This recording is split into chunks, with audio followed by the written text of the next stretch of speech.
Pois moi bo día, moitísimas grazas pola vosa asistencia tan madrugadora, a que sí, para un festival, perfectamente. Pois grazas por nos acompañar, grazas tamén a Esmerarte, a Estrella Galicia, o Xacobeo e o Concello de Pontevedra pola organización da primeira edición deste festival Ferve aquí, na nosa Alameda. Durante os 2 días que temos por diante de faladoiros, imos empregar palabras como custo, produción, logística, carburantes, seca e tamén diversidade climática, produtos de calidade, tradición, respecto ambiental, coidados, nutrición, saúde e felicidade. Estes faladoiros, programados, como dicíamos aquí no Festival Ferve, reúnen a cociñeiros e cociñeiras e a expertos e expertas doutras disciplinas para poñer en riba da mesa preguntas sobre futuro, sociedade e sustentabilidade a través da cociña. Preguntas como: como alimentamos os colectivos máis vulnerables da sociedade? Pode un restaurante contribuir ao desenvolvemento sostible da súa comunidade? E de seguido, como veremos, cales son os superpoderes das variedades locais. É por iso que comezamos este faladoiro que se chama Gastro más Ciencia. Pois por qué? Porque Galicia está considerada como unha das maiores e mellores despensas gastronómicas de Europa. Somos líderes na exportación de pesca en fresco, en preparacións e conservas. Somos punteiros na distribución de produtos cárnicos e lácteos. Temos 36 produtos agroalimentarios con selo de denominación de orixe ou indicación xeográfica. Unha horta diversa. Lemos, escoitamos, dicimos que certos produtos son os mellores nesta parte do mundo, pero realmente ten sentido dicir que un produto é o mellor? Que calidades é realmente interesante destacar de algúns dos nosos ingredientes estrela ou doutros que quizáis non sexan tan coñecidos? Desde a meteoroloxía, a xeoloxía, a química ou a bioloxía, os estudos teñen moito que dicir sobre isto. Microclimas, correntes marítimas, distintos tipos de chan, temperaturas, cadeas de nutrientes, partículas ambientais, son elementos que forman parte esencial dos segredos da gastronomía de Galicia. Espero deste coloquio tamén as vosas preguntas, que non quero dicilo xa ao comezo para que vaiades pensando que lles preguntar os nosos 3 expertos desta mañá. O noso anfitrión é o xefe de cociña en Casa Solla, no veciño Concello de Poio, Pepe Solla. Levado pola curiosidade e polo afán de mellora no seu traballo, Pepe está comprometido na procura de evidencia científica. E da súa vontade, na indagación do porqué das cousas, nace este faladoiro que chamamos Gastro máis Ciencia, entender o valor do que comemos. De factura moi recente, un documental que axiña poderedes ver en Vimeo, así que está unha primicia que quedes poder xa empezar a petiscar aquí en Ferve, co título de Gastro e Ciencia. Este documental ilustra perfectamente esta súa preocupación. Así que, Diego, vuche pedir, por favor, que nos proxectes o corte número 1 para presentar a Pepe. Sí? Cando as cousas se demostran, aí son indiscutibles. É dicir, eu podo dicir que isto está moi rico, pero se demostra que, non, e que aquí hai uns condicionantes que fan que isto sea mellor, a partir de aí é indiscutible. Aí entra a parte xa non tan subxetiva de un cociñeiro ou dun consumidor, sino eu quería que entrara a parte científica. Eu hoxe quería ter a ciencia, a parte da ciencia. En primeiro lugar, para que me expliquen que pasa aquí para que a carne xa moito mellor. Que pasa? Temos os climas perfectos pois para todo? Pois igual sí, porque todo funciona aquí. Creedes que hai uns condicionantes que non hai en outros sitios? Sí. O sea, estamos convencidos de eso? Sí, estamos convencidos. Por eso estamos aquí, pero ahora temos que convencer o resto, demostrarlle o resto. Sí, aquí pasa algo distinto. Somos distintos por algo. Somos distintos por algo. Pepe, Solla, moi boas. Moi boas. Que non había visto. É tan primicia que ni siquiera os nosos protagonistas coñecían o documental. Que che está parecendo, por certo? En verte aí na pantalla. Un pequeno teaser así de introducción, non? Que aporta a ciencia na cociña, Pepe? Na túa? Bueno, a ciencia é o que nos explica as cousas, non? Nos, cando cociñamos, facemos sin sabelo, química, física, hai moitas cousas. Eu fai uns cuantos anos tuve a oportunidade, porque estábamos facendo un proxecto para desarrollar un centro gastronómico, e tuve a oportunidade de acercarme ao CSIC, a moitos centros de investigación, e descubrín algo que a partir de aí é apasionante, ¿no? Que é unha explicación para todo o que pasaba aquí, para todo o que facemos nós os cociñeiros, ¿no? Descubrín tamén, me chamou moito a atención, que claro, que os investigadores, ¿no? Hai un montón de cousas, de traballos feitos, e se quedan guardados nun caixón, porque os investigadores, o sea, facedes ese desarrollo, e a vosa misión é facer ese desarrollo, chegar a darlle esa publicidade por unha publicación ou por un medio, pero despois hai que leválo ao terreo, pero esa non é a vosa parte, ¿no? Entonces descubrín que había un montón de cousas aquí en Galicia que estaban pues desarrolladas, investigadas e tal, e non se aplicaban. Entonces decía, por que se queda todo isto guardado, ¿no? A partir de aí empecé a interesarme moito a traballar con vos, porque tamén eu aprendía moitísimo, non? Como vos decía, cada vez que cociñamos, de pronto facemos reaccións físicas e químicas. E non o sabemos, pero cando entendemos todas estas cousas, cociñamos mellor. O sea, hai cousas moi fáciles, non? Decir, facer unha mayonesa a un cociñeiro é moi fácil. Porque é moi fácil. Montar unha mayonesa con un ovo, ir montando e tal, engadindo unha grasa e emulsionando. Pero en sí mismo é xuntar dúas cousas que se repelen de forma natural, grasa e auga. E por que se xuntan? Pois porque hai unhas cousas que chaman moléculas tensioactivas que son capaces de agarrarse unha molécula de auga e unha de grasa. E os cociñeiros o facemos e non sabemos o que facemos. O sea, por qué? Cando te acercas á ciencia e te explican estas cousas, de pronto podes empezar a pensar si podemos, o sea, que é unha molécula tensioactiva e onde están, aparte na xema do ovo, non? E de pronto hai moitas moléculas tensioactivas e moitas cousas que podemos facer mayonesas ou emulsións sin utilizar yemas de ovo. Por exemplo, unha navalla ten moitísimas moléculas tensioactivas e podemos facer unha mayonesa ou en emulsión con navallas, auga e grasa, ¿no? Entonces, de pronto, empecé a descubrir un mundo que era explicarme o que nos facíamos dunha forma empírica ou por coñecimiento adquirido ou heredado ou impostado, ¿no? Me pareceu que era un mundo apasionante, entender o que facemos, sabes?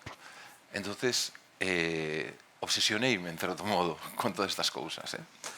E despois, ti abrías ahora un pouco esta conversa con algo que é importantísimo. O sea, cociñamos productos. Os cociñeiros somos solo ese punto intermedio entre un producto, un productor, e o cliente. Estamos aí en medio.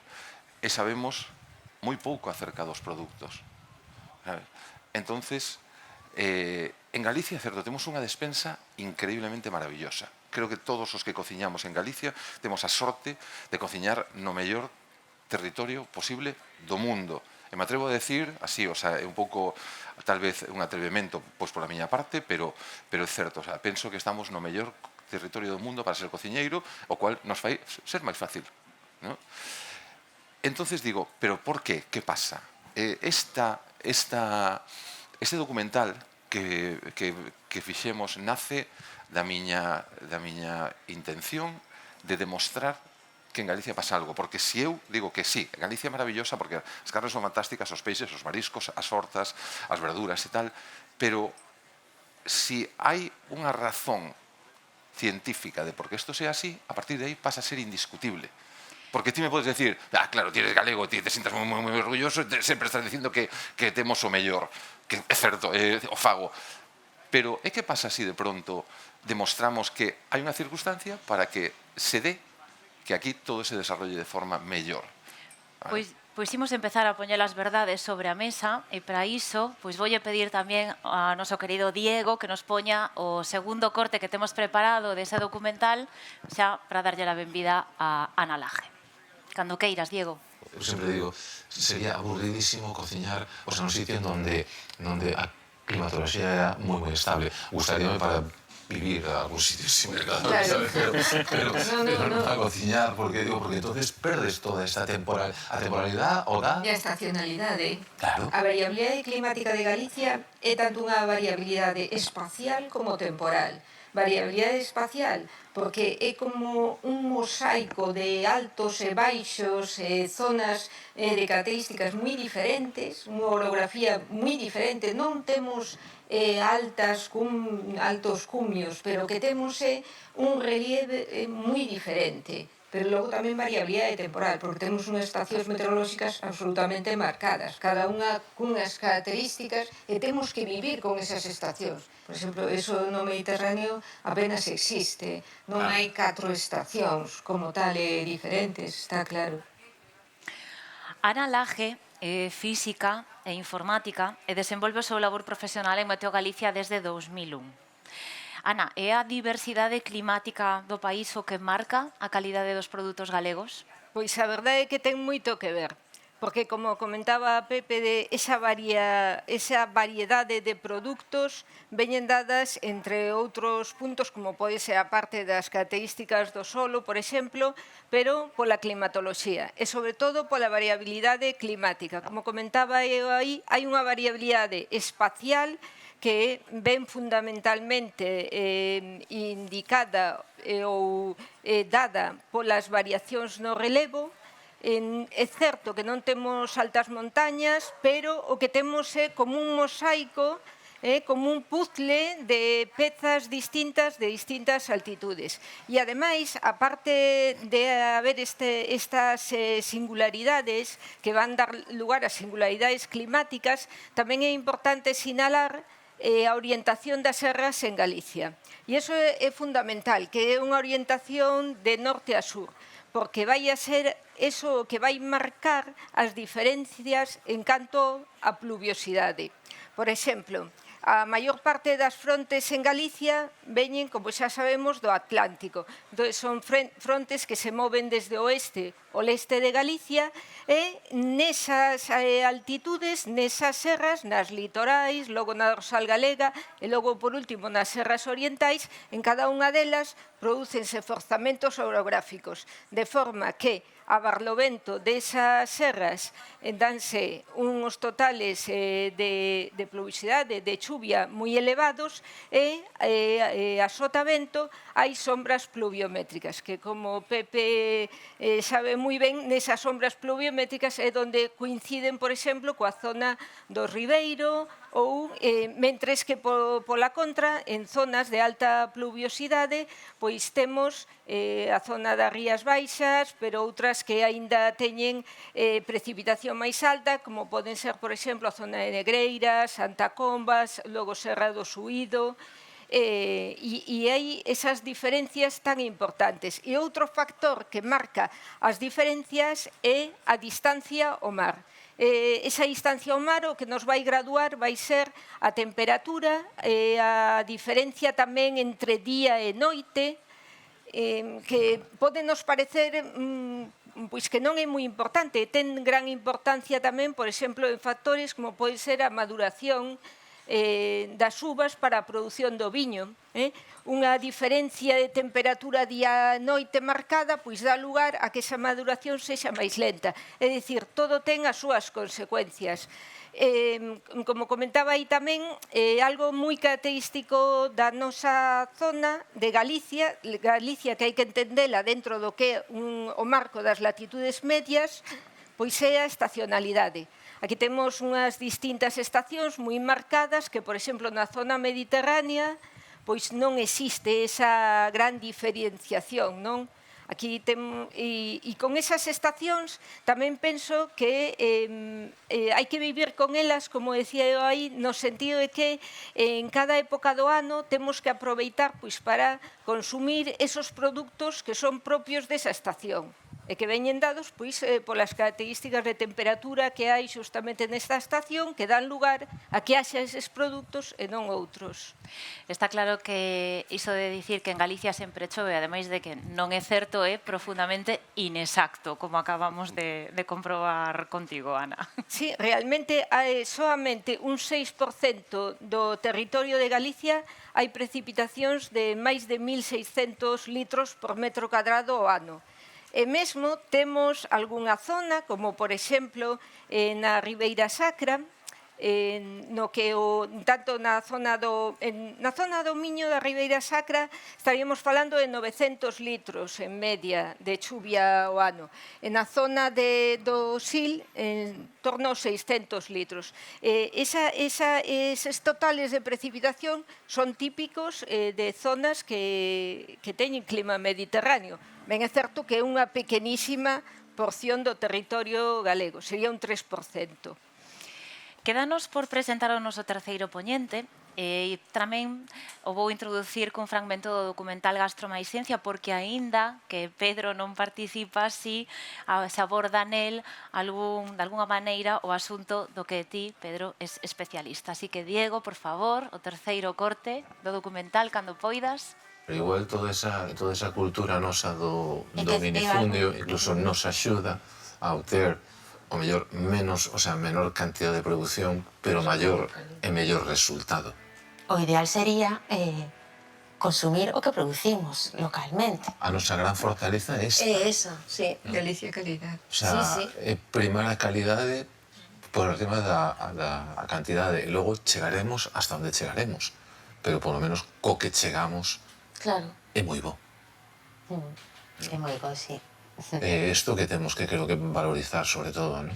Pero creo que tamén é parte de da nosa cultura divulgar eso que habíamos perdido, que a estacionalidade que aquí había porque como te decías, as hortas eran para autoconsumo. Entonces consumíamos o que a terra te daba nese momento. E si ese momento había tomate, consumíamos tomate, e se había repolo, consumíamos repolo. E nadie consumía un repolo no tempo de tomate, ningún tomate no tempo de repolo. E tiña sempre cuberta as necesidades de vitaminas e de nutrientes, porque no verán tiñas unhas cousas na horta e no inverno tiñas outras. Espero que estimulemos a vosa curiosidade sobre este documental para que o visualicedes cando se estree, porque paga verdadeiramente a pena escoitar esta sinfonía de voces opinadoras. Aquí quen falaba, quen interactuaba con Pepe era a experta Pilar Soengas. Nos hoxe temos connosco a Pedro Revilla, quen é investigador científico do Consello Superior de Investigacións Científicas dentro da Misión Biolóxica de Galicia, que ten a súa sede aquí en Pontevedra, na parroquia de Salcedo, e dentro da misión forma parte do grupo de xenética e mellora do millo. Pedro, desde que o millo se empezou a cultivar en Galicia, procedente de América, tivo unha importancia crucial, pero agora, ademais de progrando, como hai que recordar sempre, non parece ter un papel predominante, polo menos na nosa dieta. En embargantes sí que é un produto estrela na alta restauración, moita culpa destes señores que hoxe nos acompañan tamén. Sí, efectivamente, bueno, la que habla es Pilar Soengas, que es especialista en brásicas, la tradicional berza gallega, pero también en avicol. Y las brásicas, le comentaba antes que es de todos los cultivos con los que trabajamos, es el único que existía aquí desde siempre. Y algunos de esos cultivos se originaron entre Galicia y Portugal. Todos los demás han sido introducidos en algún momento, incluyendo el maíz, los tomates, los pimientos y muchos otros. Parece increíble cómo vivían antes de tener todo eso. Esos cultivos se han ido introduciendo respondiendo a la variedad climática y geográfica del terreno. O sea, en algunos sitios se pueden introducir unas cosas y en otros no. Y también a la demanda del personal. En su época, el objetivo fundamental era acabar con el hambre. En la época del siglo XVI, aquí había hambre. Bueno, en casi toda España lo había, pero en el norte había más porque no se producía producir ni trigo ni cebada. De hecho, en Galicia, trigo y cebada apenas se cultiva un poquito en el interior. Y aquí cultivaban mijo, por ejemplo. Si alguien conoce el mijo, es un cereal menor. Se utiliza para alimentar pájaros prácticamente. Claro, cuando introdujeron el maíz, descubrieron que era una capacidad productiva enorme. Entonces, claro, el maíz, aunque la gente no sea consciente de ello, lo tenemos todos los días en la comida, no solamente como complementos, sino porque es la base de la alimentación animal. O sea, que hay una excelente ternera gallega porque come un maíz forrajero excelente, igual que hay pollos porque tienen maíz o hay cerdos porque comen maíz. Si no hubiese maíz, todo eso sería mucho más caro e inaccesible, la carne, la leche y los huevos. Aparte de eso, en esta zona, Galicia en su día era la primera región maicera de España. Hoy en día no lo es, porque las pequeñas explotaciones, que antes eran muy interesantes porque tenían un valor para alimentar a la gente local, hoy en día no compiten en precio con las zonas del interior, como la provincia de León, por ejemplo, donde hay grandes extensiones, y mucho menos con los países en donde se produce comida barata, como era Ucrania o como puede ser Argentina, o Estados Unidos incluso. Nosotros producimos más caro, nuestros costes son más altos, lo cual significa que efectivamente una de las cosas importantes por las que a nosotros nos interesa también trabajar con los grandes cocineros es porque le dan valor añadido al producto.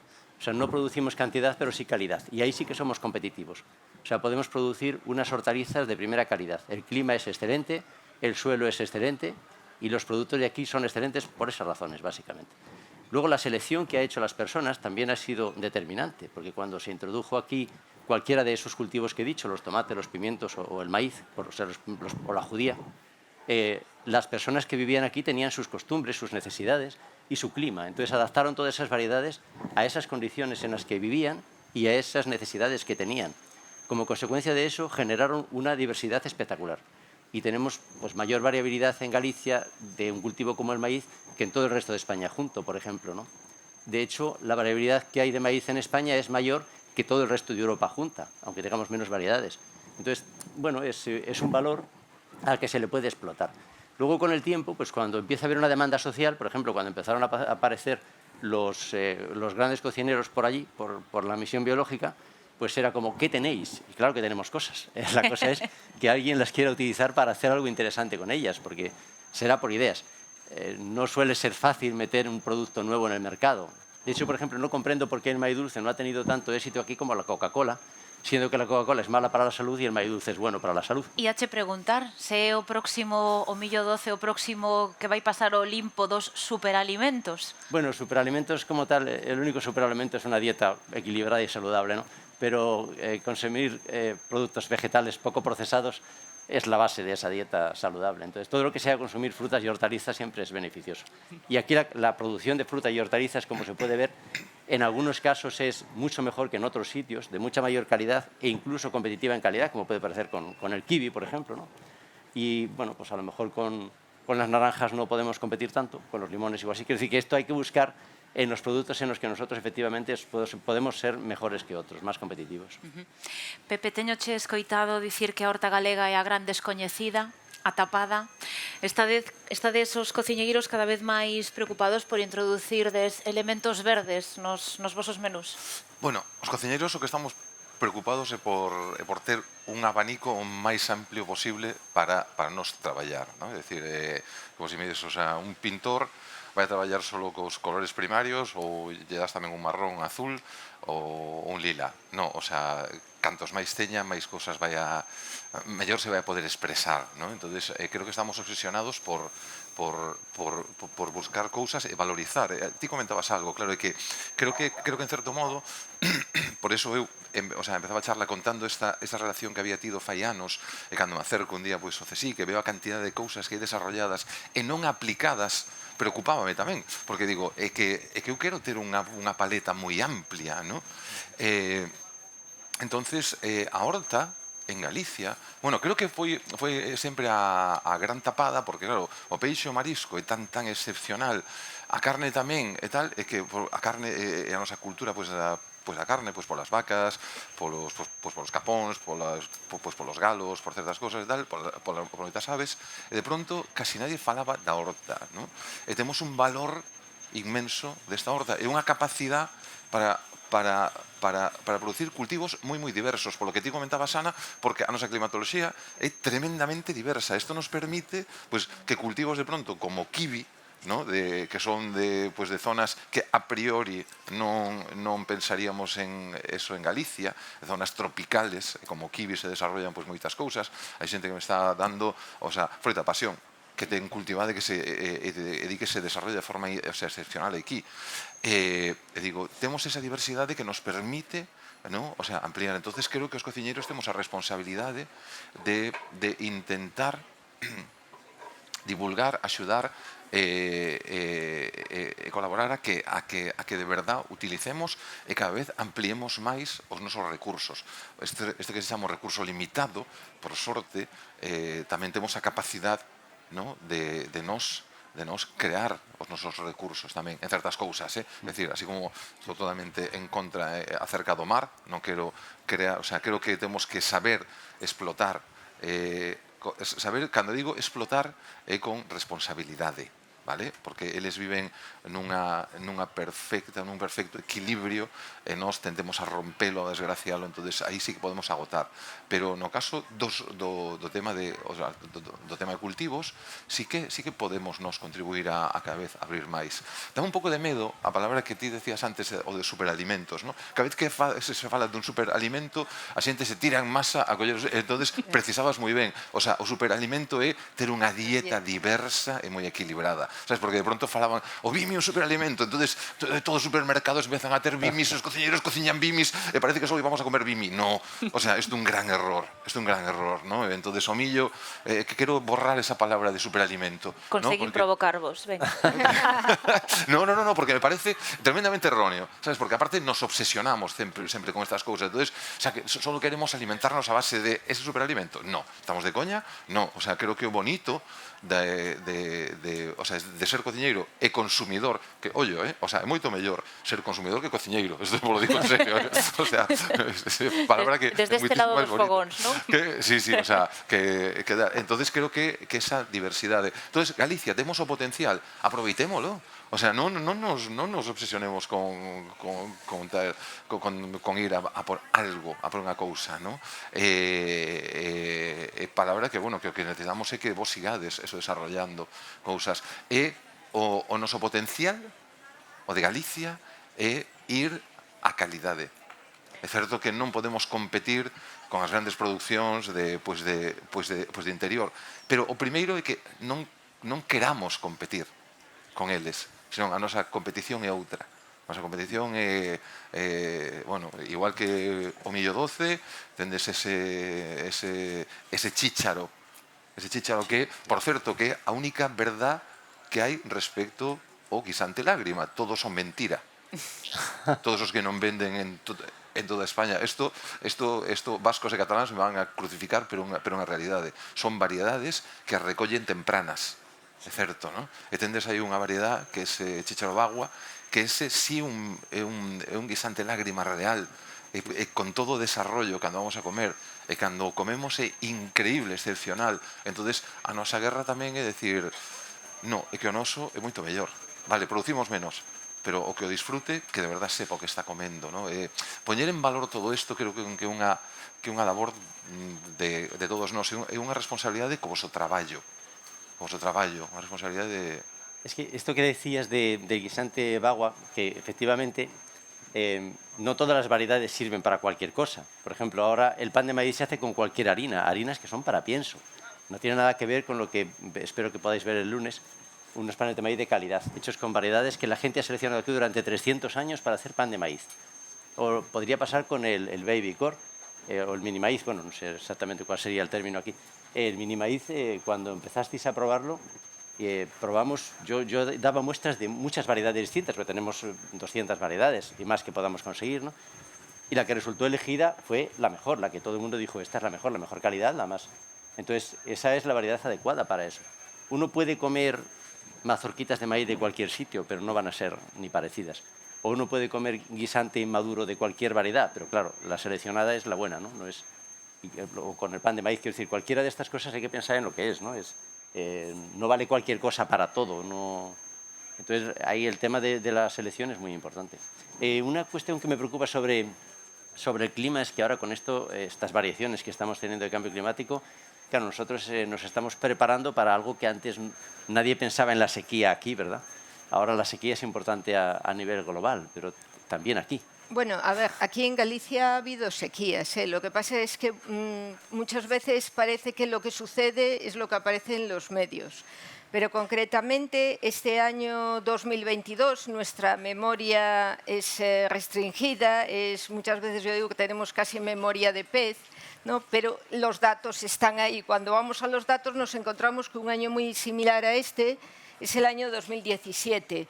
Y en el 2017, que hubo un fenómeno de sequía muy importante, no se resolvió hasta diciembre, que concretamente el 6 de diciembre, con la borrasca Ana, a partir de ahí pues, supuso una perturbación atmosférica muy importante y dio lugar a grandes cantidades de precipitación, tanto debidas a la borrasca como los siguientes frentes que hubo en los días sucesivos. Con lo cual ahí pues ya en ese momento y a partir de ahí se acabó ese año el problema de la sequía. Lo que pasa es que este año tiene la particularidad ¿qué es lo que ha sucedido este año? Lo que ha sucedido es que veníamos de un invierno muy seco. Y claro, en Galicia hay que tener en cuenta que la estación más lluviosa del año es el otoño y la segunda estación más lluviosa es el invierno. Entonces, si esas estaciones, que son las más lluviosas, no se alcanza la lluvia esperada, la lluvia media climatológica, pues vamos a tener un problema. Porque a mí me asombraba cómo mucha gente se echaba las manos en la cabeza y nos preguntaban repetidas veces si ahora, durante este verano, cada vez que aparecía algún pequeño frente, ¿y esto va a solucionar el problema de la sequía? A ver, no podemos intentar que el problema de la sequía se resuelva en verano, cuando es la estación del año que menos lluvia se espera aquí en Galicia. Entonces, ¿cuándo se puede resolver ese problema? Pues se puede resolver ahora en otoño y en el invierno.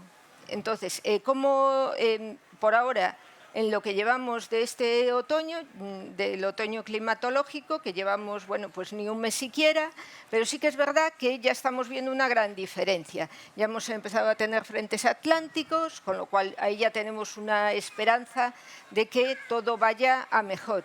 Ya sé que eso no va a ser noticia, probablemente. La noticia sería que el problema se hace más importante, pero la realidad es que especialmente la mitad oeste de Galicia, la lluvia que llevamos acumulada en este mes de septiembre, en muchos casos es ya la que se esperaba para todo el mes. Bien es cierto, y ahí sí que hay que enfatizar que la mitad este de Galicia, Lugo y Ourense, ahí sí que la cantidad de lluvia está muy por debajo todavía de lo esperado. Hay que esperar en lo que sucede en los próximos meses. Pero, ya digo, es justamente en otoño y en invierno cuando este problema puede irse solventando. O sea, pero no hay por qué prepararse para variar los cultivos o... Prepararse, yo creo que nos tenemos que preparar siempre. De hecho, hay que prepararse para las sequías cuando no hay sequía. Ese es el momento en que nos tenemos que preparar.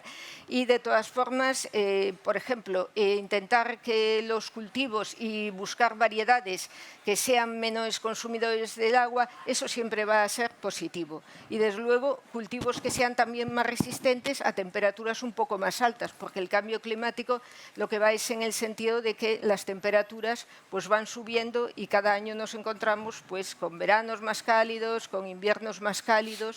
Entonces, ese tipo de cultivos... Pero que eu creo que, o sea, esta é a historia da humanidade. O sea, a humanidade é a capacidade de adaptarse ás circunstancias. As circunstancias cambian e tenemos que ir adaptándonos a isto. O sea, o máis forte é o que é capaz de adaptarse a elo. Podemos obsesionarnos en va a ser unha catástrofe, vamos a perder os cultivos, ou ir culebrando e decir, bueno, esta situación tampouco va a cambiar, inda que ahora estemos, claro, é que ahora hai tanta comunicación por tantos lados que nos obsesionamos con moitísimas cousas. O cambio climático non vai a pasar en 2 anos, ¿no? Entonces nos vai a dar tempo a ir, ou deberíanos, se somos listos, a tempo a ir adaptándonos a esa situación.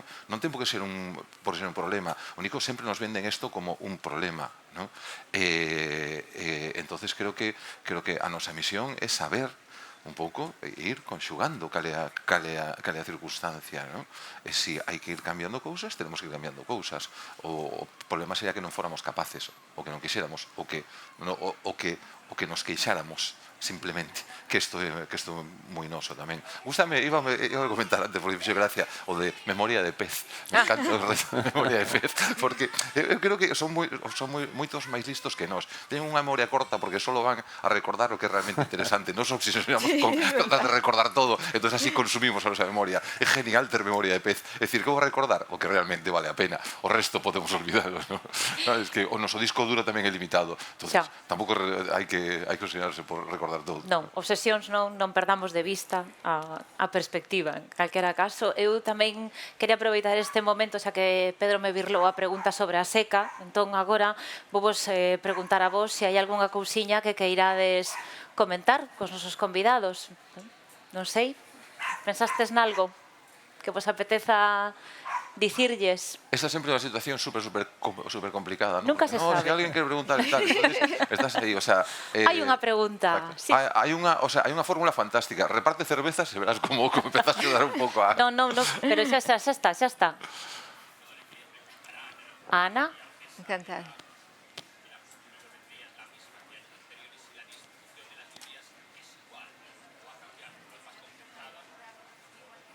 Pues anualmente yo invito a mirar en la página web de Meteo Galicia, concretamente en resúmenes, hay resúmenes anuales, resúmenes mensuales, resúmenes estacionales. Entonces, anualmente aquí en Galicia no se ve que haya una tendencia en cuanto a la precipitación, anualmente.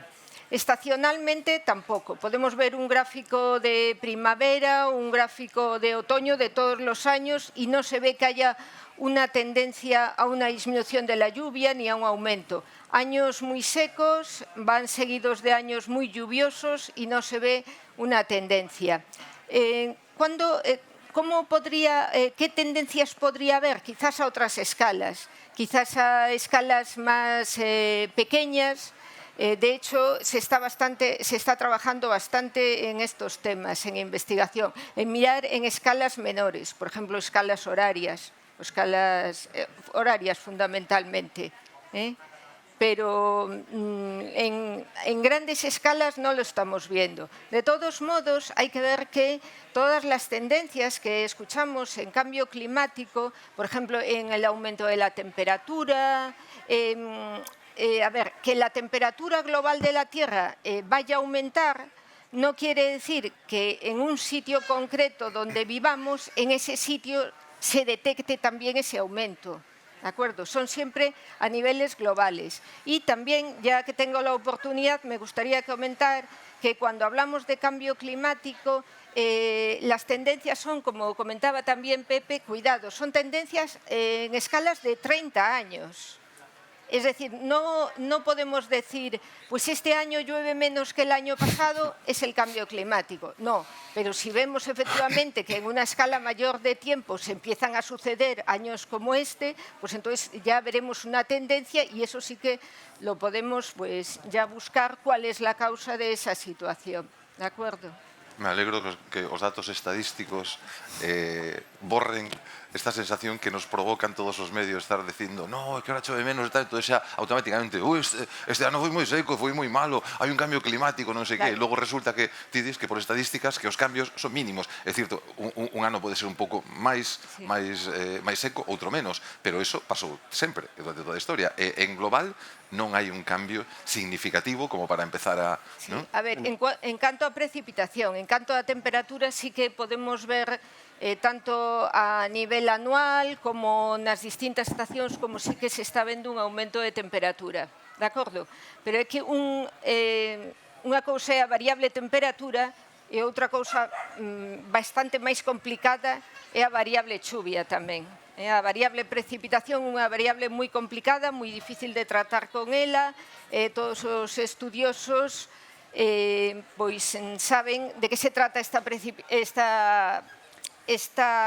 variable. Por exemplo, tamén aproveito para falar do que é a predición estacional, que nas nosas latitudes pois ten moi pouca fiabilidade, non? Entón, por exemplo, distintas combinacións poden dar lugar a unha mesma predición estacional. Por exemplo, se decimos que o outono vai ser seco e cálido, claro, o outono son 3 meses, entón, eso de que vai ser seco pode ser porque 2 meses son secos e un é normal, ou porque os 3 meses son secos, ou porque un é chuvioso, pero os outros son moi secos. Non? Entón, en isto é algo tamén o que pasa co cambio climático, non?